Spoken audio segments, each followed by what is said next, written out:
नमस्कार दोस्तों, मैं आपका दोस्त अजय कुमार एक बार फिर से आप लोगों का स्वागत करता हूं मेरे YouTube चैनल 01 क्लासेस पे।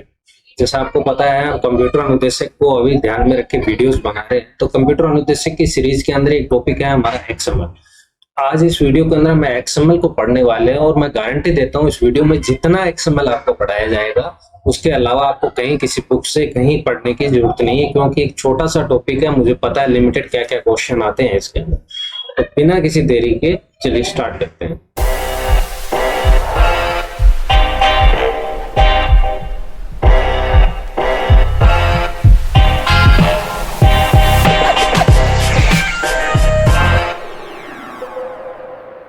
देखिए दोस्तों, एक्सएमएल को स्टार्ट करते हैं फुल फॉर्म से। एक्सएमएल स्टैंड करता है एक्सटेंसिबल मार्कअप लैंग्वेज। लैंग्वेज आप लोगों को पता है, मार्कअप लैंग्वेज क्या होती है। मार्कअप मतलब लैंग्वेज के अंदर हम ऐसे कुछ टैग्स यूज करते हैं या कुछ प्री डिफाइंड ऐसे कैरेक्टर्स यूज करते हैं जो लैंग्वेज को या तो कंट्रोल करते हैं या उसको फॉर्मेट यूज करने के काम में आते हैं। जैसे अगर हम HTML की बात करें तो HTML के अंदर हमारे कुछ प्री डिफाइंड टैग्स यूज करते थे हम।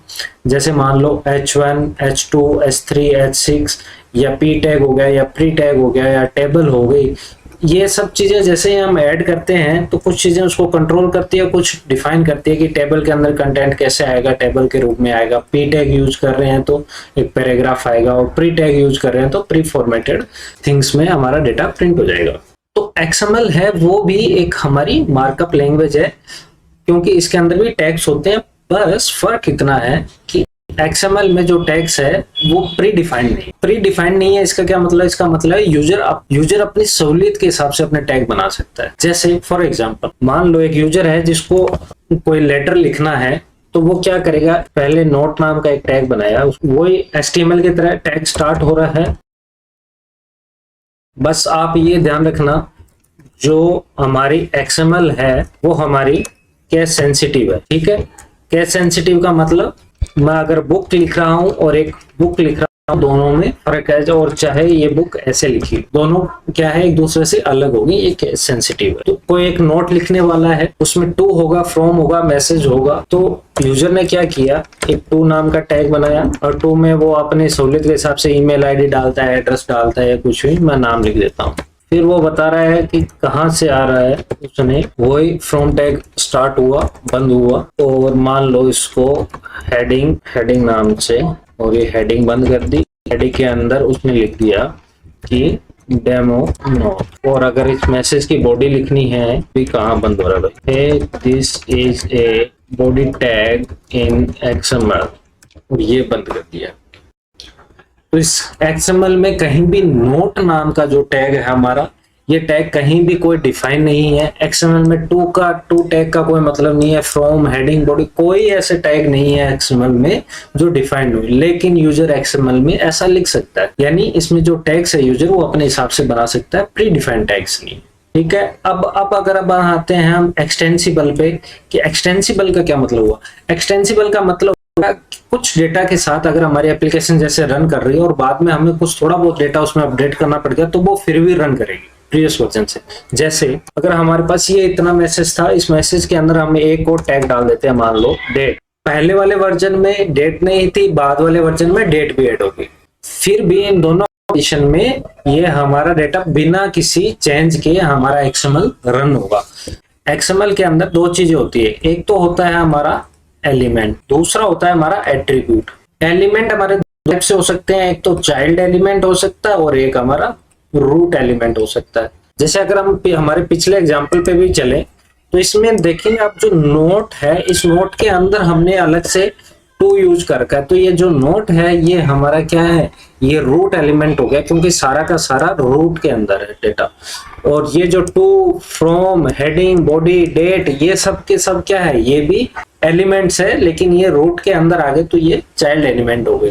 अब बात करें कि एट्रीब्यूट। एट्रीब्यूट होता है किसी चीज की प्रॉपर्टी की, वो कैसा दिखता है या उसकी खासियत क्या है। जैसे मान लो अगर मैं कार के एट्रीब्यूट की बात करूं, तो कार अगर कोई भी होगी, उसके 4 टायर होंगे, एक स्टीयरिंग होगा, एक उसमें इंजन होगा, ये सारी चीजें, और कार की एक डिस्क्रिप्शन है। वो बात अलग है कि बाद में अलग अलग मॉडल का क्या है, उससे फर्क नहीं पड़ रहा है। इसको ज्यादा समझने के लिए हम ये एग्जाम्पल देखते हैं। आपका एक्सएमएल का एक क्वेश्चन तो इसके अंदर से फिक्स है। कौन सी? इस पहली लाइन के अंदर से। ये जो हमारी पहली लाइन है इसको कहते हैं एक्सएमएल का प्रोलॉग। और प्रोलॉग के अंदर क्या होता है? प्रोलॉग के अंदर एक्सएमएल का वर्जन और यूनिकोड हम कौन सा यूज कर रहे हैं वो डिफाइन होता है। जो इसमें क्वेश्चन बन के आएगा वो एक बन के आ सकता है कि इसका सही सिंटेक्स क्या होता है एक्सएमएल प्रोलॉग लिखने का। एक्सएमएल प्रोलॉग लिखने का सबसे पहले आप ये याद रखना, जैसे पीएचपी में होता है ये स्टार्ट होगा और ये क्लोज हो जाएगा। बस यहाँ पे एक्सएमएल, क्योंकि ये एक्सएमएल है और एक्सएमएल का फिर आपको वर्जन लिखना है। वर्जन में आपको याद रखना जो भी एट्रीब्यूट होता है हमेशा डबल कोट में आता है, तो वर्जन के बाद डबल कोट लगेगा और वर्जन सिर्फ 1 मत लिख देना, 1.0 होगा। के बाद जो भी हम एनकोडिंग यूज कर रहे हैं, जैसे इसमें एनकोडिंग हम बाय डिफॉल्ट UTF-8 रहती है हमारी।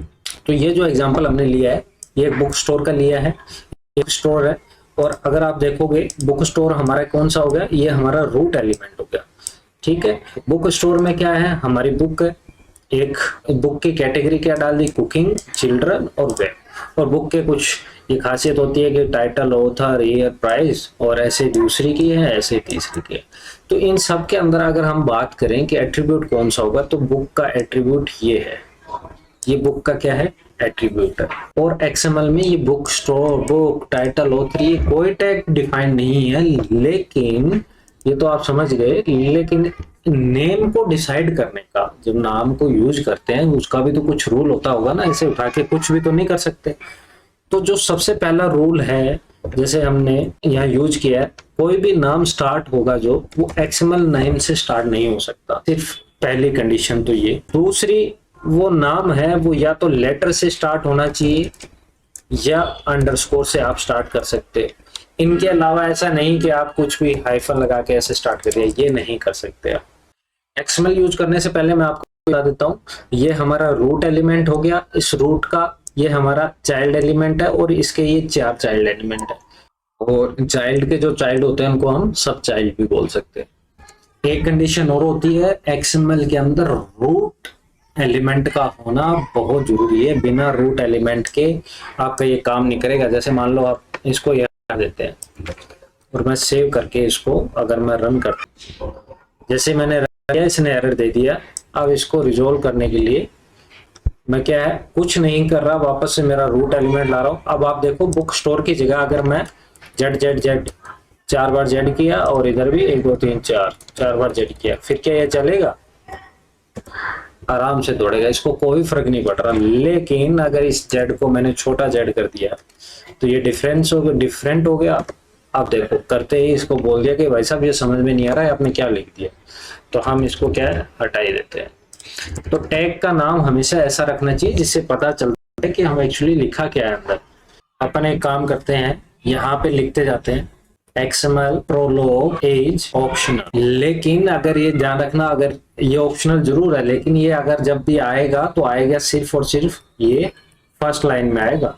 ये फर्स्ट लाइन होना चाहिए, ठीक है ना, इफ एग्जिस्ट। दूसरा, we cannot use the keyword XML in namespacing। मतलब जब हम नाम लिख रहे हैं तो हम XML कीवर्ड यूज नहीं कर सकते। name should be start using underscore और लेटर, ठीक है। नाम है जो या तो अंडरस्कोर से स्टार्ट हो सकते हैं और या फिर से स्टार्ट हो सकते हैं। XML में रूट एलिमेंट होना मस्ट है। रूट एलिमेंट क्या है? मस्ट है। रूट एलिमेंट के बिना काम चलेगा ही। एट्रीब्यूट की जो वैल्यू होगी वो हमेशा डबल कोट में आएगी। डबल कोट क्या होता है?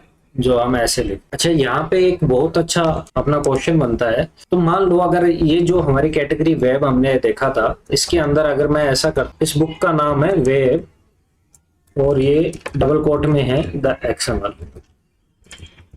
अब पता है इसमें दिक्कत हो जाएगी। दिक्कत ये होगी कि ये यहाँ से डबल कोट स्टार्ट हुआ और ये खत्म हो गया, और जैसे ये खत्म होगा इसको ये ग्रेटर देन का साइन चाहिए, लेकिन यहाँ तो है ही नहीं। जबकि ये तो हमने तो बुक का नाम लिखा ना, एट्रीब्यूट लिखा है, तो ऐसा हम तो कैसा ही है। तो ये कंफ्यूजन पैदा कर देगा। और दिक्कत कहाँ आएगी? देखो आप, ये एरर दे दिया। अब इसको सोल्व करने के लिए हमारे पास क्या दो ऑप्शन, जो हमारा सो कॉल्ड बाहर का डबल कोट था, उस डबल कोट की जगह हम सिंगल कोट यूज कर ले।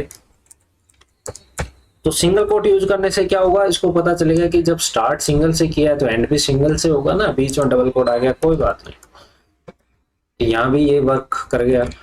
दूसरा ऑप्शन बोले नहीं जी सर ये मेरे एथिक्स के खिलाफ है, मैं तो डबल कोट स्टार्ट करूंगा और यहाँ डबल कोट ही खत्म करूंगा, और अब बताओ आप कैसे होगा।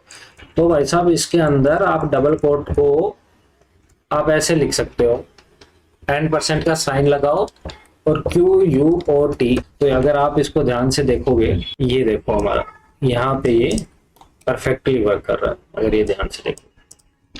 तो ऐसे ही अगर हमें लेस देन का निशान मान लो प्रिंट करना है इसके बाद, तो हम इसको ऐसे कर सकते हैं, लेस देन LT करके। ये मैं बता दूंगा, कुछ 2-4 ही है, ज्यादा है नहीं। लेस देन, ग्रेटर देन के लिए GT आ गया ऐसा, ये यहाँ पे लेस देन प्रिंट। तो जो हम ऐसे डबल कोट की जगह पे जो ये यूज कर रहे हैं हम, तो इसको बोल देते हैं हम एंटिटी रेफरेंस। और जो ये दिक्कत क्रिएट कर रहा है ना कि डबल कोट यूज करने नहीं दे रहा, तो ये दिक्कत कौन क्रिएट कर रहा है? ये हमारा पार्सर दिक्कत क्रिएट कर रहा है। कि पार्सर हमारा XML एग्जीक्यूट होता है, तो पार्सर कहता है कि भाई साहब समझ में नहीं आ रहा कहानी क्या है, उस पार्सर को दिक्कत न आए, इसलिए हम उसमें वर्ड की जगह एंटिटी रेफरेंस यूज करते हैं। अगर आप यहाँ पढ़ा है आपने एंटिटी रेफरेंस, तो आपको दिख गया, छोटी सी चीज है। अगर आपने पढ़ा ही नहीं है, एग्जाम में ऑप्शन आ गया, तो आप कैसे कर पाओगे? बस इस ट्यूटोरियल वीडियो का इतना ही फायदा है कि आप लोग कम से कम क्वेश्चन गलत करके आएगा। तो XML में बेसिकली ये 5 प्री डिफाइंड हमारे एंटिटी रेफरेंस, ये लेस देन के लिए, ग्रेटर देन के लिए, ये M% हो गया, ये एपोस्ट्रोफ और ये कोटेशन मार्क। अच्छा, कमेंट कैसे करते हैं इसके अंदर? जैसे HTML CSS के अंदर आपने कमेंट यूज किया होगा। अगर मैं यहाँ पे बिना किसी के कुछ लिखो प्रिंट करवाता हूँ, तो ये यहाँ पे ऐसे प्रिंट हो रहा है। अब अगर इसको कमेंट बनाना है,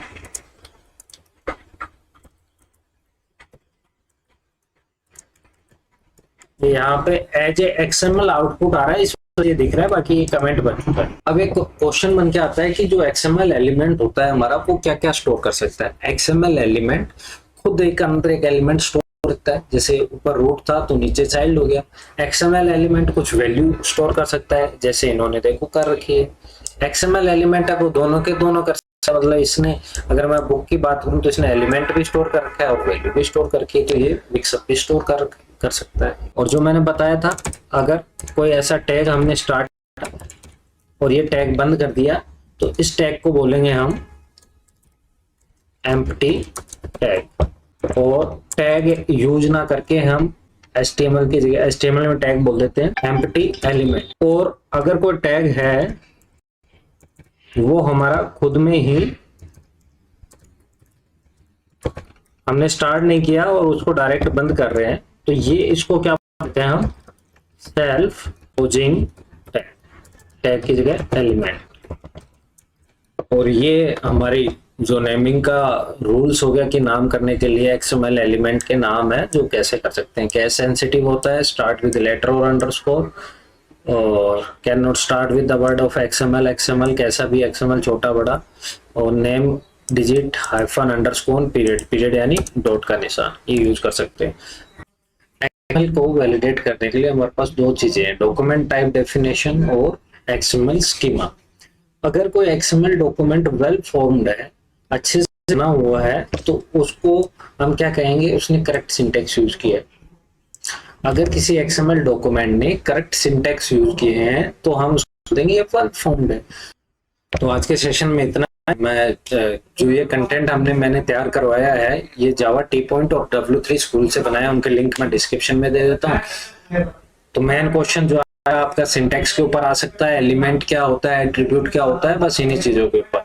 तो इस टॉपिक को आपको छोड़ना भी नहीं है, जितना बताया उतना पढ़ लो और ज्यादा टाइम खराब भी नहीं करना है, दूसरे टॉपिक की तैयारी करो। मिलते हैं अगली वीडियो में।